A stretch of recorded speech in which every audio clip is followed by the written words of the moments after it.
இந்தியாவிற்கு கடல் வழியை கண்டுபிடித்தவர்கள் ஐரோப்பா கண்டத்தை சார்ந்த போர்ச்சுக்கல் நாட்டை சார்ந்தவர்கள். போர்ச்சுக்கல் நாட்டு மாலுமி வாஸ்கோட காமா தான் முதலாக இந்தியாவுக்கு வந்தவர். நீங்கள் 2 மார்க்கு கேள்வியில் வரக்கூடியது வாஸ்கோட காமாவை பற்றி எழுதணும் அப்படின்னு சொன்னால் இங்கே இருக்கிற மாதிரி சுருக்கமாக எழுதுனா போதும்.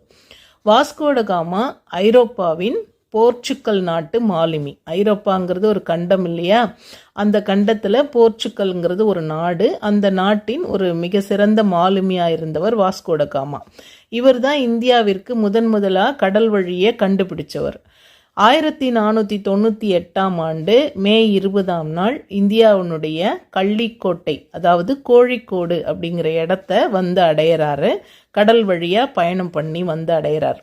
அப்போ கள்ளிக்கோட்டை அரசராக இருந்தவர் யார் அப்படின்னா மன்னர் ஜாமரின்.